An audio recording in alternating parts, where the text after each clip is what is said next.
নীতির মূল্যায়ন জননীতি বিশ্লেষণের গুরুত্বপূর্ণ ধাপ ও কার্যকারী ধাপ। নীতির মূল্যায়ন হলো জননীতির একটি অত্যন্ত গুরুত্বপূর্ণ পর্যায়, যা কোনো নির্দিষ্ট নীতির কার্যকারিতা, প্রভাব ও ফলাফল বিশ্লেষণ করে। এটি নীতির সফলতা ও ব্যর্থতা চিহ্নিত করার পাশাপাশি ভবিষ্যৎ নীতিগুলোর উন্নয়নের জন্য প্রয়োজনীয় দিক নির্দেশনা প্রদান করে। একটি গণতান্ত্রিক সমাজে নীতির মূল্যায়ন শুধুমাত্র প্রশাসনের জবাবদিহিতা নিশ্চিত করে না, বরং নীতির বাস্তবায়ন প্রক্রিয়াকে আরও কার্যকর ও স্বচ্ছ করে তোলে। তাই নীতির মূল্যায়নকে জননীতি প্রণয়নের অবিচ্ছেদ্য অংশ হিসেবে বিবেচনা করা হয়। নীতির মূল্যায়নের গুরুত্ব ও তাৎপর্য। যে কোনো নীতি বাস্তবায়নের পর সেটির ফলাফল পর্যালোচনা করা অত্যন্ত গুরুত্বপূর্ণ। নীতির মূল্যায়নের মাধ্যমে জানা যায় কোনো নির্দিষ্ট নীতি কাঙ্ক্ষিত লক্ষ্যে পৌঁছতে পেরেছে কিনা, এটি নির্ধারিত গোষ্ঠীর জন্য কতটা কার্যকর হয়েছে এবং এতে কোনো ত্রুটি বা সমস্যা রয়ে গেছে কিনা। নীতির মূল্যায়ন একটি গতিশীল প্রক্রিয়া, যা শুধুমাত্র বিদ্যমান নীতির কার্যকারিতা পর্যালোচনা করাই নয়, বরং ভবিষ্যৎ নীতিগুলোকে আরও উন্নত করার ক্ষেত্রেও সহায়ক ভূমিকা পালন করে।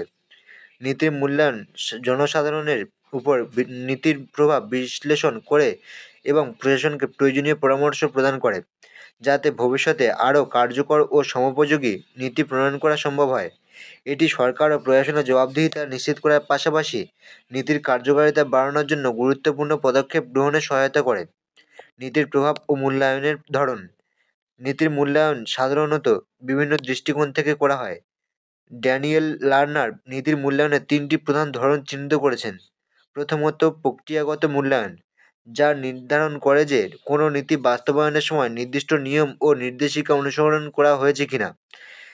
এটি মূলত নীতির বাস্তবায়ন কৌশল, প্রশাসনিক কার্যাবলী, সংস্থান ও ব্যবস্থাপনার বিশ্লেষণ করে।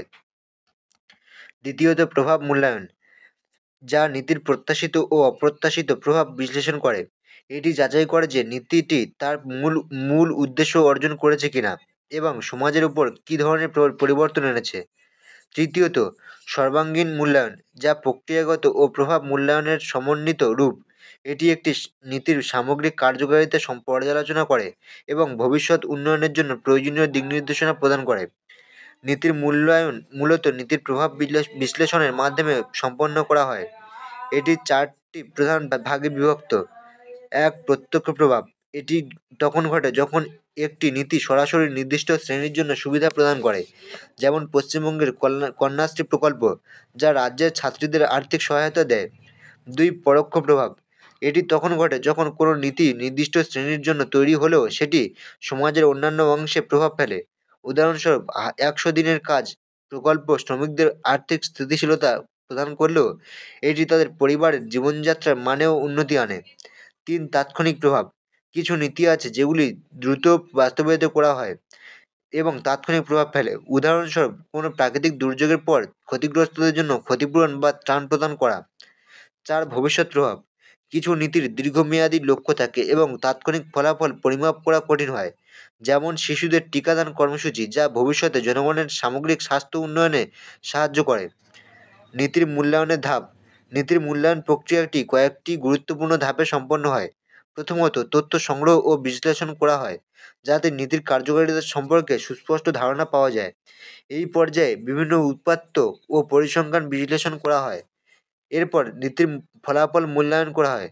এটি নির্ধারণ করে যে নীতির মাধ্যমে কাঙ্ক্ষিত লক্ষ্য অর্জিত হয়েছে কিনা এবং নীতিটি সমাজের জন্য কতটা ইতিবাচক বা নেতিবাচক পরিবর্তন এনেছে।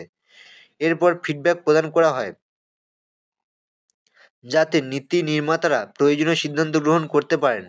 মূল্যায়নের ভিত্তিতে যদি কোনো নীতির কার্যকারিতা কম পাওয়া যায়, তাহলে সেটির পর্যালোচনা ও প্রয়োজনীয় পরিবর্তনের জন্য সুপারিশ প্রদান করা হয়।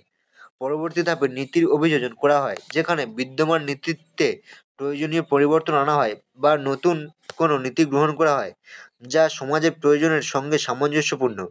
নীতির মূল্যায়নের গুরুত্ব। নীতির মূল্যায়ন প্রশাসনিক সিদ্ধান্ত গ্রহণের একটি গুরুত্বপূর্ণ অংশ। এটি নীতির কার্যকারিতা মূল্যায়ন করে এবং ভবিষ্যৎ নীতিগুলোকে আরও কার্যকর ও বাস্তবসম্মত করে তোলে। এর ফলে প্রশাসন ও সরকার নীতিগত ভুল ত্রুটি সংশোধন করতে পারে এবং জনগণের কল্যাণ নিশ্চিত করতে পারে। নীতির মূল্যায়নের অন্যতম প্রধান উপকারিতা হলো এটি নৈতিকতা ও জবাবদিহিতা নিশ্চিত করে। নীতি নির্মাতারা যাতে জনগণের কাছে জবাবদিহি থাকেন তা নিশ্চিত করা হয়। তাছাড়া এটি সিদ্ধান্ত গ্রহণকে আরও কার্যকর করে, কারণ মূল্যায়নের মাধ্যমে সরকারের কাছে তথ্যভিত্তিক সিদ্ধান্ত নেওয়ার সুযোগ তৈরি হয়। নীতির মূল্যায়ন সম্পদের অপচয় রোধ করে। অকার্যকর নীতির পরিবর্তে কার্যকর নীতি গ্রহণের মাধ্যমে সরকারি ও বেসরকারি সংস্থার সম্পদ যথাযথভাবে ব্যবহার করা সম্ভব হয়। এটি নীতির কার্যকারিতা বৃদ্ধি করে এবং সমাজে ইতিবাচক পরিবর্তন আনে। নীতির মূল্যায়নের চ্যালেঞ্জ ও সীমাবদ্ধতা। নীতির মূল্যায়ন প্রক্রিয়ায় কিছু চ্যালেঞ্জ রয়েছে। যথাযথ ও নির্ভুল তথ্য সংগ্রহ করা অনেক সময় কঠিন হয়ে পড়ে। অনেক ক্ষেত্রে রাজনৈতিক হস্তক্ষেপ নীতির মূল্যায়ন প্রক্রিয়াকে প্রভাবিত করতে পারে, যা নিরপেক্ষতা ব্যাহত করে। এছাড়া কিছু নীতির পরোক্ষ ও ভবিষ্যৎ প্রভাব নির্ধারণ করা জটিল হয়ে পড়ে। যেমন কোনো শিক্ষানীতি দীর্ঘমেয়াদী কী ধরনের পরিবর্তন আনবে তা তাৎক্ষণিকভাবে নির্ধারণ করা সম্ভব হয় না। উপসংহার: নীতির মূল্যায়ন জননীতির একটি অত্যন্ত গুরুত্বপূর্ণ অংশ, যা নীতির কার্যকারিতা পর্যালোচনা করে এবং ভবিষ্যৎ নীতির উন্নয়নের জন্য প্রয়োজনীয় দিকনির্দেশনা প্রদান করে। এটি শুধুমাত্র কোনো নীতির সাফল্য বা ব্যর্থতা নির্ধারণ করে না, বরং নীতির গ্রহণযোগ্যতা, কার্যকারিতা এবং প্রভাব বিশ্লেষণ করে।